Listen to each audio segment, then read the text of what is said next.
घर समा सुहाना,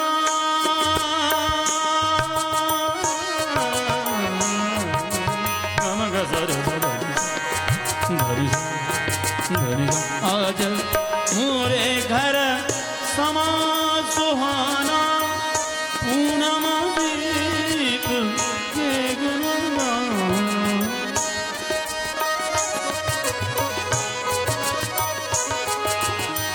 मिलन मिलन खुशियाँ रचाओ, आज मोरे घर खुशियाँ रचाओ, आज मोरे घर खुशियाँ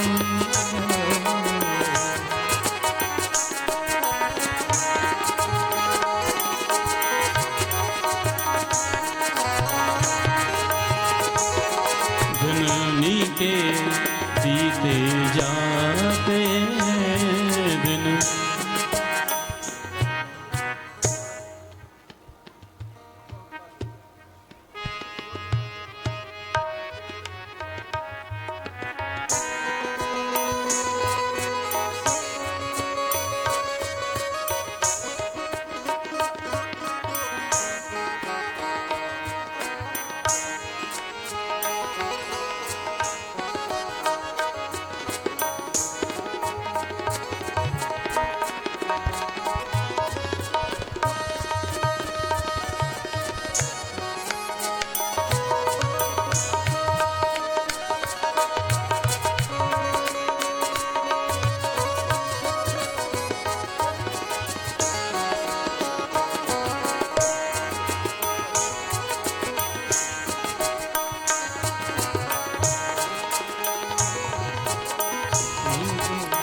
आप सब अपने जो सामने खड़े हैं सभी बैठ जाएं, सभी बैठ जाइए, तो पीछे जो लोग हैं सभी को दर्शन लाभ मिल सकेगा। ये हम सब का बड़ा सौभाग्य है कि आज हमारे मध्य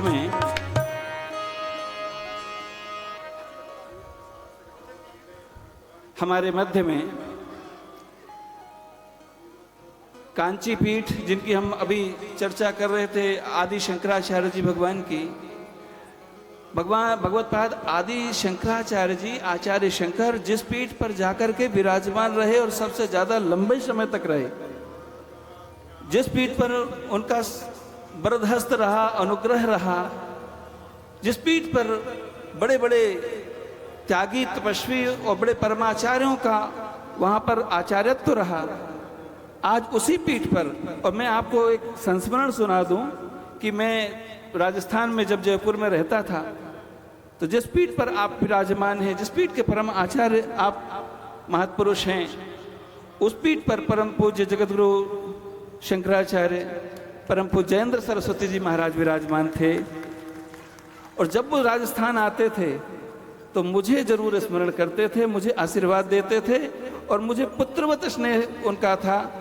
आज आप उसी पीठ पर परमाचार्य हैं और उस पीठ पर के परमाचार्य आज हमारी कथा में आए हैं, कथा में नहीं आए हैं, आज कथा का फल के रूप में आज हमारे बीच में आते हैं। यही कथा का साफल्य है कि आज चंद्रमौलेश्वर भगवान हमारे बीच में हैं। चंद्रमौलेश्वर भगवान आप साधारण मत समझिएगा, हमारी आचार्य परंपरा में, हमारे शंकर परंपरा में, हमारे शंकर परंपरा में भगवान चंद्रमौलेश्वर की ही आराधना होती है। चंद्रमौलेश्वर भगवान जो साक्षात चंद्रमा के द्वारा और भगवान आचार्य शंकर जी को, आचार्य शंकर को, हमारे आदि शंकराचार्य जी को प्राप्त थे, वो जिनकी आराधना हम लोग सब करते हैं, आज वो चंद्रमौलेश्वर भगवान भी यहाँ पर हम लोगों के दर्शन देने के लिए, हम सबका सौभाग्य वर्धन करने के लिए आज चंद्रमौलेश्वर भगवान आए। तो आप सब अपनी जगह पर विराजमान रहें और आप ऐसी महान मूर्ति का, जिनका कि हमें सहज रूप से दर्शन लाभ मिल रहा है, उनका आप दर्शन लाभ लें।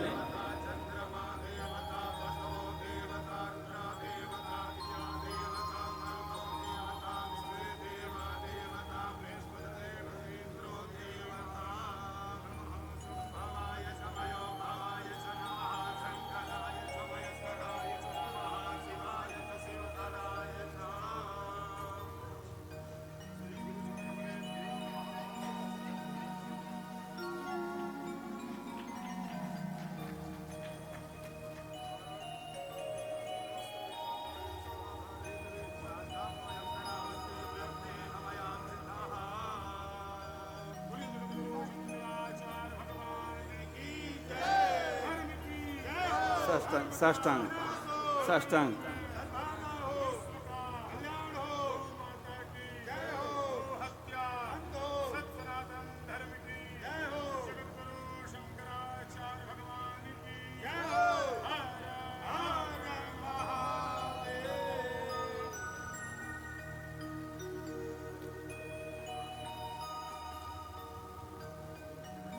आपके दर्शन लाभ से सारे लोग कृतार्थ हुए, धन्य हुए।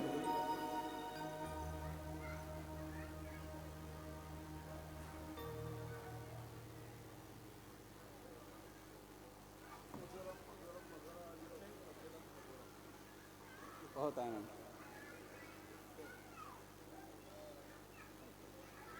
आप कुछ वचन, एक मिनट, एक माइक लाके दो इसे प्लीज।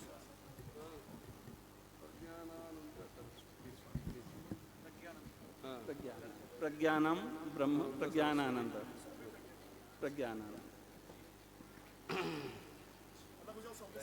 गुरुर्ब्रह्मा गुरुर्विष्णु गुरुर्देवो महेश्वरः गुरुसाक्षात् परं ब्रह्म तस्मै श्री गुरवे नमः। श्रुति स्मृति पुराणानाम् आलयं करुणालयं नमामि भगवत्पाद शंकरं लोकशंकरम्। अपार करुणा सिंधुं ज्ञानदं शांतरूपिणं श्री चंद्रशेखर गुरुं प्रणमामि मुदान्वहम्। देवे देहे च देशे च भक्त्यारोग्य सुखप्रदं बुध पामर सेव्यंतं श्री जयेन्द्रं नमाम्यहम्। सदाशिव समारंभां शंकराचार्य मध्यमाम् अस्मदाचार्य पर्यन्तां वंदे गुरु परंपराम्।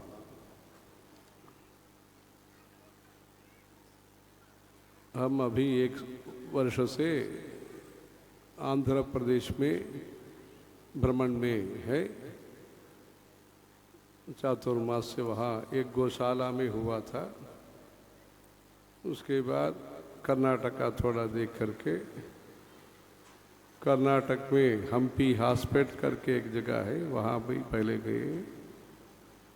वहाँ वेदों का जो भाष्य है विद्यारण्य स्वामी उन्होंने किया है। वहाँ एक वेद पाठशाला रखा है। वेदों के साथ साथ शिक्षा व्याकरणम छंदः निरुक्तम ज्योतिषम तथा कल्पश्चेति षडंगानी, ऐसे षडंग के लिए एक अपना परम गुरु जी ने रखा है। वहाँ थोड़ा समय रह करके रामनवमी के समय, उसके बाद इस वर्ष में रामनवमी भी करके आंध्र प्रदेश विशाखापट्टनम ये सब भ्रमण करके वहाँ से तिरुपति बालाजी दर्शन करने के लिए गए। तब इस वर्ष का चातुर्मास कहाँ करना, इसमें स्पष्टता वहाँ हुआ है। तब तो काशी विश्वनाथ जी का दर्शन करना, इसलिए वहाँ चातुर्मास का अनुष्ठान काशी में करना। वैसे करके समय भी कम था, फिर भी सड़कें अच्छा मार्ग, सुचारू मार्ग है। आजकल सन्मार्ग का जरूरत होता है धार्मिक आचरण के लिए। लौकिक मार्ग तो अच्छा बनाया, 4 लेन 6 लेन ये सब बनाया, 4 6 सब 8 ये भी बनाया। इसलिए था ठीक है, कोशिश करेंगे 20 दिन के अंदर वहाँ जा सकते हैं। ऐसे कोशिश करके ऐसे तेलंगाना आते ही नागपुर रामटेक ऐसे अभी आ रहे हैं। अभी जबलपुर नर्मदा का दर्शन करके कल परसों वहाँ चंद्रमौळीश्वर पूजन ये सब करके नर्मदा का भी पूजन करके हारती ये सब दर्शन करके रीवा जाएंगे। रीवा से प्रयागराज तीर्थराज प्रयाग जाके वहाँ स्नान अनुष्ठान ये सब करके काशी जाने का है। 5-6 दिन इसमें रहने का प्रयागराज में। उसके बाद संकल्प वो काशी में जाके हनुमान घाट उसमें शंकर मठ में वहाँ रहेंगे। इस वर्ष में अधिक मास भी है, इसलिए अभी ही निश्चय हुआ है वो तिरुपति आते ही इधर काशी आने का। इसलिए वो रामेश्वरम 3 साल पहले गए, 2-3 साल पहले रामेश्वरम गए हैं, इसलिए वो प्रयागराज और काशी भी जा कर के आने के लिए वैसे आए हैं। अच्छा है, वो बहुत भव्य कार्यक्रम है। अभी ही हमने 3 घंटे पहले ही ऐसे सुना, एक कथा भव्य आयोजन हो रहा है, ऐसे है। और नागपुर में भी स्वामी जी आने वाले थे, प्रज्ञानानंद स्वामी, ऐसे हाँ ऐसे सुना है। ठीक है, अच्छा है, प्रोत्साहित करना। ये भी इधर आके और भी हमको आनंद हुआ है, क्योंकि शहरों में करना तो एक होता है, ग्रामीण प्रदेश में ऐसे देहात में ऐसे इतना सुविधा करके ऐसे आप लोग सावधान से श्रद्धापूर्वक सुनते हैं। श्रवणम मननम ऐसे जो होते हैं, श्रवणम कीर्तनम विष्णु स्मरणम पाद सेवनम अर्चनम वंदनम दास्यम सख्यम आत्मनिवेदनम, ऐसे श्रवण यज्ञ सुनना मुख्य विषय होता है। श्रोतव्यो मंतव्यो निदिध्यासितव्य ऐसे बोलते हैं। पहले ज़माने में 40 वर्ष पहले अपने गुरुजी कई जगह पर राजस्थान ये सब आ चुके हैं। तब तो कुआं का ही पानी उपयोग ऐसे था, ऐसे करके हाथी गाड़ी घोड़ा गाई सबके साथ, बड़ा परिवार के साथ। अभी गाड़ी में आना शुरू हुआ, इसलिए वह भी ऐसे जल्दी काशी पहुंचने का है। प्रज्ञानानंद स्वामी मतलब आनंद जो होता है प्रज्ञान से होता है, प्रज्ञान से होता है। इसलिए जो सच्चा अनुभव है, शाश्वत आनंद, आनंद तो ऐसे छायाचित्र देखने में भी आता है आनंद, वो तात्कालिक होता है या उससे नुकसान भी होता है। दुखमयीते संस्कृतिरेशा निर्वृतिदाने निपुणे स्यात् चेतो भृंग भ्रमसि वृथा भव मरुभूमो विरसायां भज भज लक्ष्मी नरसिंहानग पदसृज मकरंदम। ऐसे संसार चक्र में भोगानंत दुख कृतस्यु, ऐसे कुछ आनंद होता है वो अनुभूति के बाद कष्ट देने वाला। ये जो प्रज्ञान है, प्रज्ञान जो होता है वो तो हमेशा के लिए आनंद देगा। इधर शंकराचार्य स्वरूपानंद स्वामी का भी चित्र वगैरह आते समय देखा है। हाँ, वो जब बेंगलुरु में थे, हम कांचीपुरम से जाके उनसे मिले और कामाक्षी का जो तस्वीर उनको भेजा गया, वो भी चाहते थे एक बार कांचीपुरम आना। वैसे तब हमसे संस्कृत में जो भाषण उन्होंने किया और जो चंद्रमौलीश्वर का जो चंदन हमने उनको किया, वो धारण करके बहुत प्रसन्न हुए। कामाक्षी का जो तस्वीर है वो तो शक्ति उपासक थे, इसलिए कामाक्षी का वो तस्वीर जो है वहाँ कमरा में ही रख कर के वो प्रसन्न हुए।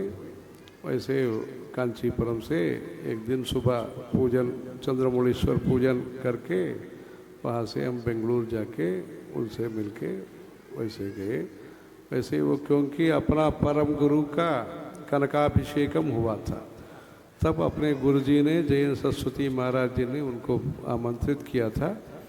तब वो कनकाभिषेकम में, सोने का अभिषेकम में वो अपना परम गुरु का 100 वर्ष का जो उत्सव है उसके लिए वो स्वयं आए थे वहाँ। इसलिए वो अच्छा अपना गुरुजी का उनका अच्छा संबंध रहा। वो शंकरा स्कूल करके भी दोनों मिलके शंकरा स्कूल्स वगैरह करना, ऐसे भी बातचीत हुआ था। बहुत प्रेमी थे, ऐसे वो आते ही देखा। हाँ ठीक है, अच्छा प्रसन्न है। अभी भी बुलाया था, वो इधर ही है, वो उनका आश्रम परमहंसी, वहाँ अपना गुरुजी आके पूजन सब किया था। अच्छा, हम प्रसन्न हैं। अभी देश का निर्माण कई प्रकार से हो रहा है, सड़कें बना रहे हैं, बिजली दे रहे हैं, नया नया आधुनिक प्रशिक्षण होता है। सबका मूल है, आधार है, धर्म है। इसलिए संस्कृत भाषा का प्रचार कैसे हो सकता है, वैसे वेद का, शास्त्रों का प्रचार गांव-गांव में कैसे हो सकता है, गौशाला का निर्वहन कैसे हो सकता है। हमने जब बात किया 2 साल पहले स्वरूपानंद महाराज जी से, शंकराचार्य जी से, तब गौशाला के बारे में भी बात हुआ था। वो हमसे बोलते थे क्या है वो राजमार्ग के पास वो गौशाला रखना है, तभी लोग ज़्यादा देखेंगे ऐसे हमसे बोलते थे। बेंगलुरु में इतना उम्र में भी वो काम करने में बहुत प्रोत्साहन के साथ करते थे। अपना गुरुजी का भी अच्छा संबंध रहा उनसे।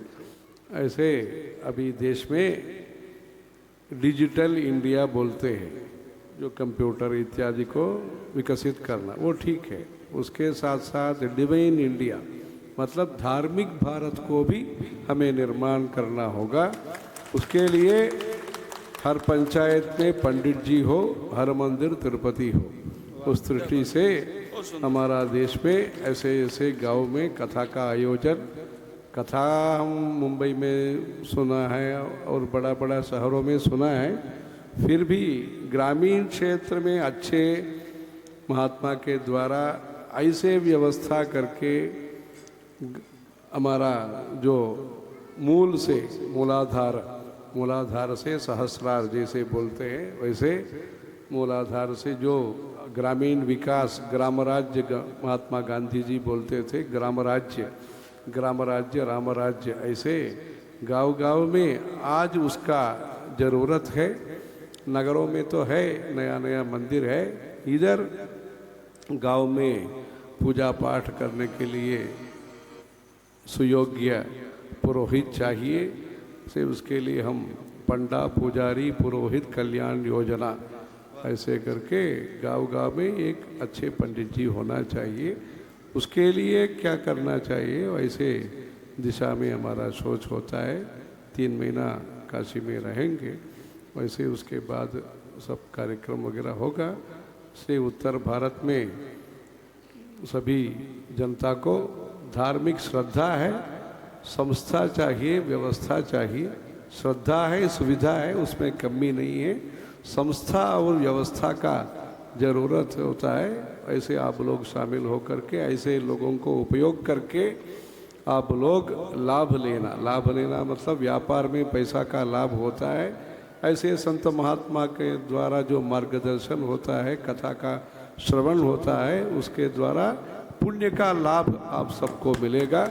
ऐसे पुण्य का लाभ मिलने के लिए ऐसे आयोजन हुआ, इसलिए उसके लिए हम बहुत प्रसन्न हैं। ऐसे ही अच्छा सत्संग देश में गांव में होने के लिए हम भगवान से, कामाक्षी देवी से प्रार्थना करेंगे। हर हर नमः पार्वती पते, हर हर महादेव, हर हर शंकर जय देव, हर हर शंकर जय जय शंकर, जय जय शंकर,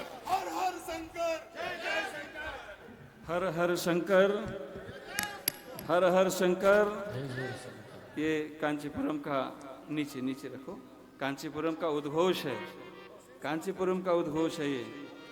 इस उद्घोष को जन जन तक पहुंचाना है। और आज पूज्य आचार्यवर हमारे मध्य में पधार गए, तो आज आपका आगमन हमारे लिए चंद्रमौलेश्वर भगवान